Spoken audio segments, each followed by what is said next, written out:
संजय सिंह की गिरफ्तारी हुई है। ईडी का एक्शन होना, ये बहुत ज्यादा लोग इसको देख रहे हैं।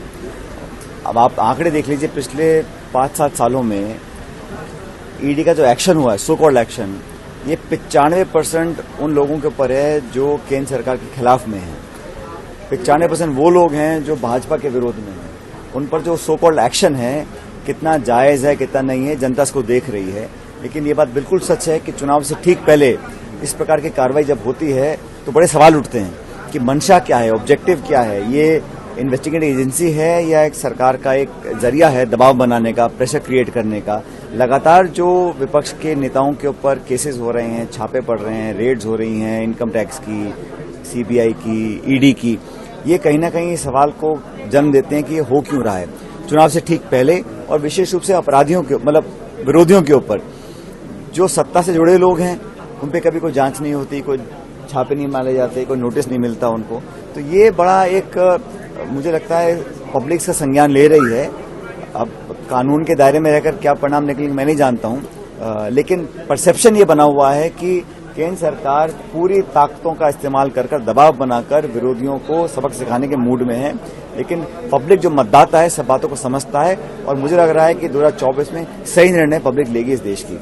अच्छा, एक आपके भाषणों में एक चीज आ रही है कि हिंदू मुस्लिम मंदिर मस्जिद, अयोध्या, पाकिस्तान जैसी बातें जो हो रही है, क्या आपको लगता है कि भाजपा जो है, मैं तो ऐसा मानता हूं कि भारतीय जनता पार्टी को इस देश के लोगों ने पूर्ण बहुमत की 2 सरकारें बनाकर दी, 14 में और 19 में। अब इन 9.5 सालों में जो उनकी रिपोर्ट कार्ड है उस पर चर्चा करने का मैं समझता हूं उनके नेता नहीं चाहते हैं। वो हमेशा विवादित मुद्दों को ही प्रासंगिक रखना चाहते हैं। ये एक पुरानी रणनीति है भारतीय जनता पार्टी की। हम लोग चाहते हैं कि चर्चा हो, डिस्कशन हो, जैसे हमारे कांग्रेस के नेता हम सब लोग या हमारी इंडिया अलायंस के लोग बोलते हैं कि आप बेरोजगारी पर, पत्रकारों की स्वतंत्रता के ऊपर, इन्वेस्टमेंट्स के ऊपर, महंगाई के ऊपर, निवेश के ऊपर, इन पर चर्चा करो और बताओ कि इस देश में खाई क्यों बढ़ गई है अमीर गरीब की, और इतने लाखों करोड़ रुपए उद्योगपतियों के माफ हो जाते हैं, किसानों की कुर्की हो जाती है। इन पर कोई चर्चा करने को तैयार नहीं है। तो जो भावनात्मक मुद्दे हैं या विवादित मुद्दे हैं उनको हवा देकर लोगों का ध्यान डाइवर्ट करने की एक शुरू से कोशिश बीजेपी की रही है। लेकिन अब लोग समझ रहे हैं, इसलिए जो परिणाम आपने देखे कर्नाटक में, हिमाचल में, वो कांग्रेस के पक्ष में आए थे। और जो आने वाले विधानसभा चुनाव हैं इस पर भी मुझे लगता है जनता हमको अपनी मोहर लगाएगी और कांग्रेस पार्टी को विजयी बनाएगी। ईडी की कार्रवाई को लेकर कांग्रेस पहले अपना विरोध जता चुकी है, दिल्ली के अंदर सशक्त विरोध जताया गया। क्या इस तरह का फिर कोई विरोध जैसी कोई बात? देखो, हम लोग तो जो गलत है उसको गलत बोलना पड़ेगा, और अगर सरकारी एजेंसीज इस प्रकार की कार्रवाई करती हैं जो पूर्ण रूप से राजनीति से प्रेरित हैं तो उस पर हम लोग उसका पूरा विरोध भी करते रहेंगे। पहले भी किया है हम लोगों ने, और मुझे लग रहा है कि इस देश के लोग ये जानना चाहते हैं कि ये जो तमाम कार्रवाई है ये सिर्फ विरोधी नेताओं के ऊपर ही क्यों होती है, और इसमें कोई तेरा मेरा नहीं है। इसमें तो पूरे देश में जहां जहां लोग जो केंद्र सरकार के विरोध में बोलते हैं उसका विरोध, उस पर दबाव डालने की एक कोशिश केंद्र सरकार करती है। चुनाव आते आते जो है मुआवजों पर भी विरोध प्रदर्शन होने लगे हैं। जयपुर में एक बड़ा प्रदर्शन हुआ है कल, उससे किस नजर से देखते हैं? किस तरह के जो है मॉब लिंचिंग जैसे कानून जो है, मुझे लगता है कि जो भी कानून है, जो भी बनने चाहिए, पॉलिसीज हैं, वो एक जैसी होनी चाहिए, कोई पक्षपाती भेदभाव नहीं होना चाहिए।